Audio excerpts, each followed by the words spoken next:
Assalamualaikum warahmatullahi wabarakatuh. Kami dari kelompok 3 akan mempresentasikan hasil diskusi kami tentang akuntansi murabahah. Berikut anggota kelompok kami yang beranggotakan Muhammad Agung Nugroho, NIM 080. Berikutnya ada Alia Elvira Fernanda, NIM 091. Selanjutnya ada Rahma Adibatul Fauziah, NIM 101. Ada Lintang Febri Ningtyas, NIM 102. Dan Wita Wiyani, NIM 115. Saya, Alia Elvira, akan menjelaskan tentang pengertian murabahah.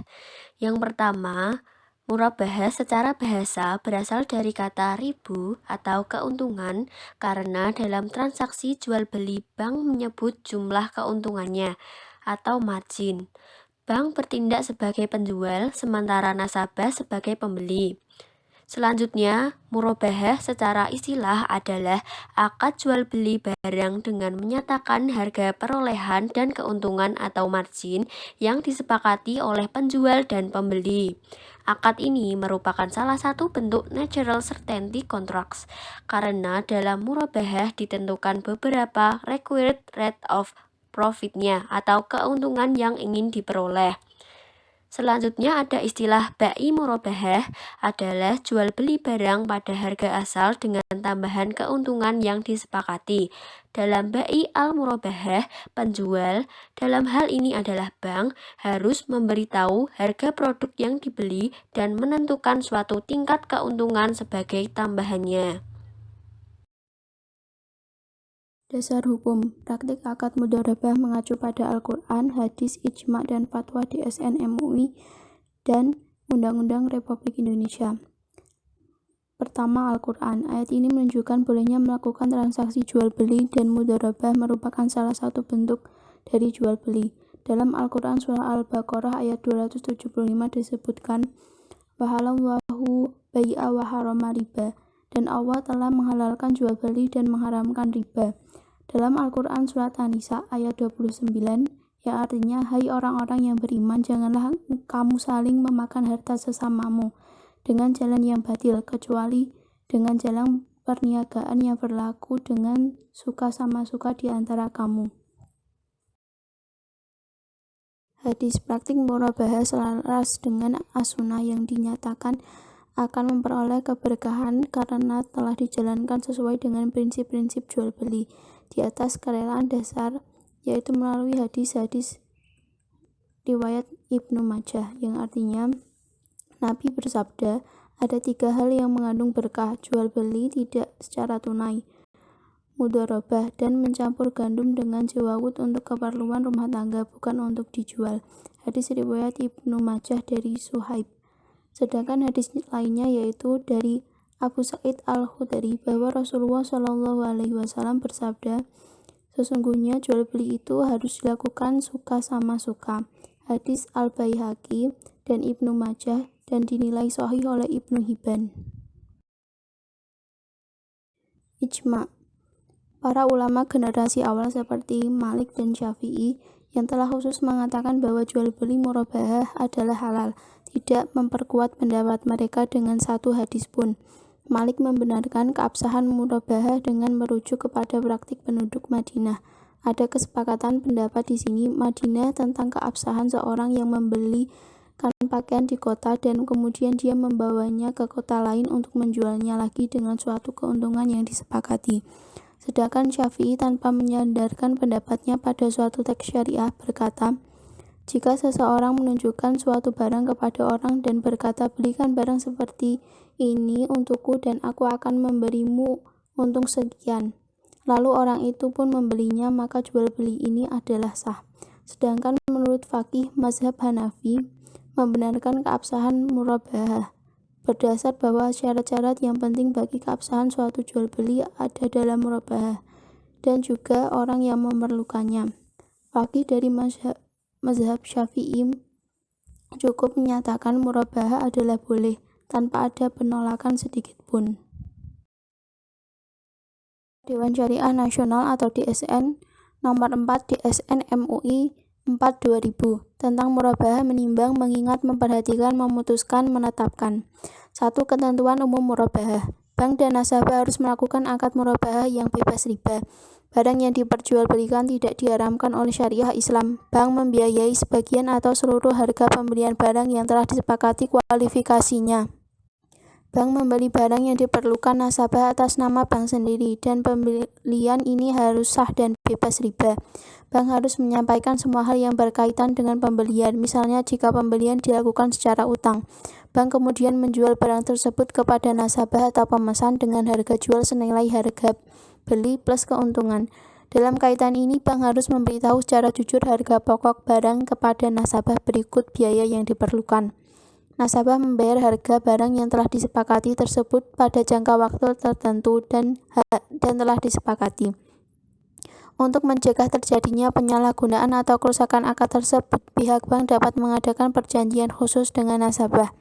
Jika bank hendak mewakilkan kepada nasabah untuk membeli barang dari pihak ketiga, akad jual beli murabahah harus dilakukan setelah barang secara prinsip menjadi milik bank. 2. Ketentuan murabahah kepada nasabah. Nasabah mengajukan permohonan dan janji pembelian suatu barang atau aset kepada bank. Jika bank menerima permohonan tersebut, ia harus membeli terlebih dahulu aset yang dipesannya secara sah dengan pedagang. Bank kemudian menawarkan aset tersebut kepada nasabah, dan nasabah harus menerima atau membelinya sesuai dengan janji yang telah disepakatinya, karena secara hukum janji tersebut mengikat. Kemudian kedua belah pihak harus membuat kontrak jual beli. Dalam jual beli ini, bank diperbolehkan meminta nasabah untuk membayar uang muka saat menandatangani kesepakatan awal pemesanan. Jika nasabah kemudian menolak membeli barang tersebut, biaya real bank harus dibayar dari uang muka tersebut. Jika nilai uang muka kurang dari kerugian yang harus ditanggung oleh bank dapat meminta kembali sisa kerugiannya kepada nasabah. Jika uang muka memakai kontrak urbun sebagai alternatif dari uang muka, maka jika nasabah memutuskan untuk membeli barang tersebut, ia tinggal membayar sisa harga. Jika nasabah batal membeli, uang muka menjadi milik bank maksimal sebesar kerugian yang ditanggung oleh bank akibat pembatalan tersebut. Dan jika uang muka tidak mencukupi, nasabah wajib melunasi kekurangannya. Jaminan dalam murabahah. Jaminan dalam murabahah diperbolehkan agar nasabah serius dengan pemesanannya. Bank dapat meminta nasabah untuk menyediakan jaminan yang dapat dipegang. 4. Utang dalam murabahah. Secara prinsip, penyelesaian utang nasabah dalam transaksi murabahah tidak ada kaitannya dengan transaksi lain yang dilakukan nasabah dengan pihak ketiga atas barang tersebut. Jika nasabah menjual kembali barang tersebut dengan keuntungan atau kerugian, ia tetap berkewajiban untuk menyelesaikan utangnya kepada bank. Jika nasabah menjual barang tersebut sebelum masa angsuran berakhir, ia tidak wajib segera melunasi seluruh angsurannya. Jika penjualan barang tersebut menyebabkan kerugian, nasabah tetap harus menyelesaikan utangnya sesuai kesepakatan awal. Ia tidak boleh memperlambat pembiayaan angsuran atau meminta kerugian itu diperhitungkan. 5. Penundaan pembayaran dan dalam murabahah. Nasabah yang memiliki kemampuan tidak dibenarkan menunda penyelesaian utangnya. Jika nasabah menunda-nunda pembayaran dan sengaja atau tidak salah satu pihak tidak menunaikan kewajibannya, maka penyelesaiannya dilakukan melalui badan arbitrasi syariah setelah tidak tercapai kesepakatan melalui musyawarah. 6. Bangkrut dalam murabahah. Jika nasabah telah dinyatakan pailit dan gagal menyelesaikan utangnya, bank harus menunda tagihan utang sampai ia menjadi sanggup kembali atau berdasarkan kesepakatan. Undang-undang Pembiayaan Murabahah mendapatkan pengaturan dalam Pasal 12 dan Pasal 1 Angka 13 Undang-Undang Nomor 10 Tahun 1998 tentang perubahan atas Undang-Undang Nomor 7 Tahun 1992 tentang perbankan. Selain itu ada Undang-Undang Nomor 21 Tahun 2008 tentang perbankan syariah. Pengaturan secara khusus terdapat dalam Undang-Undang Nomor 21 Tahun 2008 tentang perbankan syariah, yaitu Pasal 19 Ayat 1 yang intinya menyatakan bahwa kegiatan usaha bank umum syariah meliputi menyalurkan pembiayaan berdasarkan akad murabahah, akad salam, akad istisma, atau akad lain yang tidak bertentangan dengan prinsip syariah. Rukun dan ketentuan murabahah.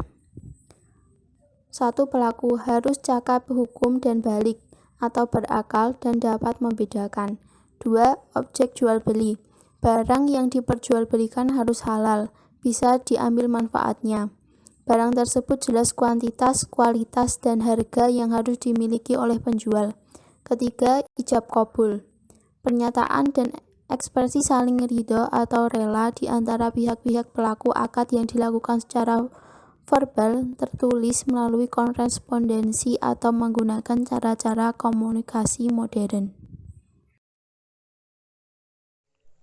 Perkenalkan, saya Muhammad Agung Nugroho, NIM 80 akan menjelaskan syarat murabahah dan jenis murabahah. Yang pertama, syarat murabahah, penjual memberitahu biaya modal kepada anggota. Kemudian yang kedua, kontrak harus sah sesuai dengan rukun yang disepakati antara penjual dan pembeli. Kemudian yang ketiga, kontrak harus bebas dari riba. Yang keempat, penjual harus menjelaskan kepada pembeli apabila terjadi cacat atas barang sesudah pembelian. Yang kelima, penjual harus menyampaikan semua hal yang berkaitan dengan pembelian agar kedua pihak sama-sama mengetahui barang tersebut. Kemudian, apabila syarat dari nomor 1, 4, dan 5 tidak terpenuhi, maka pembeli memiliki pilihan sebagai berikut. Yang pertama, melanjutkan pembelian seperti apa adanya. Maksudnya menerima barang sesuai apa adanya. Kemudian yang kedua, kembali kepada penjual dan menyatakan ketidaksetujuan atas barang yang dijual. Maksudnya kita komplain dan tidak setuju atas barang yang dijual. Kemudian yang terakhir atau ketiga, membatalkan kontrak atau kita tidak jadi membeli barang tersebut. Kemudian jenis-jenis murabahah. Jenis-jenis murabahah sendiri dibagi menjadi dua, yaitu murabahah berdasarkan pesanan dan murabahah tanpa pesanan. Yang pertama, murabahah berdasarkan pesanan. Maksudnya penjual melakukan pembelian barang setelah ada pemesanan dari pembeli. Pesanan dapat mengikat dan tidak mengikat. Maksudnya yang mengikat itu maka pembeli harus wajib membeli barang tersebut karena sudah memesannya terlebih dahulu, sedangkan yang tidak mengikat, pembeli dapat membatalkan pesanan tersebut. Sedangkan yang kedua, murabahah tanpa pesanan, maksudnya itu murabahah yang tidak bersifat mengikat. Murabahah ini dilakukan tidak melihat ada yang pesan atau tidak, sehingga penjual selalu menyediakan barang tersebut. Selanjutnya, saya Rahma Adibatul Fauziah, NIM 101, akan menjelaskan mengenai jenis transaksi murabahah. Jenis transaksi murabahah, misal yaitu penerimaan uang muka pembeli.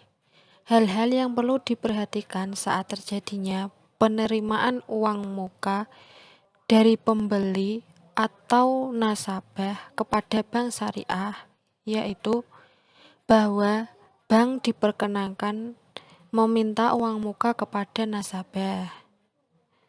Besarnya uang muka ditentukan berdasarkan kesepakatan antara nasabah dengan bank syariah.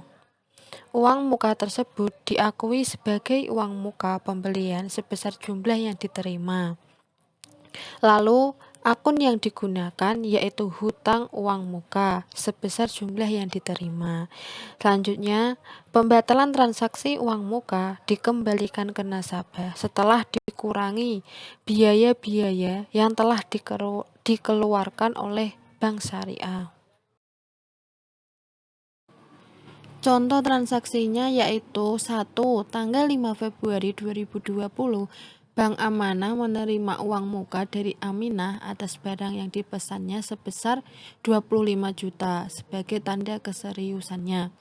Maka jurnal yang dicatat oleh Bank Syariah yaitu kas dan hutang uang muka murabahah. Kas berada di debit sebesar 25 juta karena Bank Syariah menerima uang muka dari Aminah sehingga kasnya bertambah. Sedangkan hutang uang muka murabahah berada di kredit karena Bank Syariah hutang uang mukanya bertambah sehingga di kredit.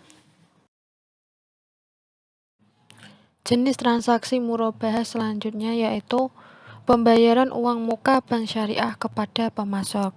Jadi, Bank Syariah atau lembaga keuangan syariah tidak mungkin menyediakan seluruh barang-barang yang akan diperjualbelikan. Maka biasanya setelah ada pesanan dari nasabah, lembaga keuangan syariah atau Bank Syariah baru memesannya kepada pemasok dengan menyerahkan uang muka. Contoh transaksinya yaitu pada tanggal 6 Februari 2020, Bank Amanah memberikan uang muka kepada PT Barokah. PT Barokah adalah sebagai pemasok atas barang yang dipesannya sebesar 35 juta.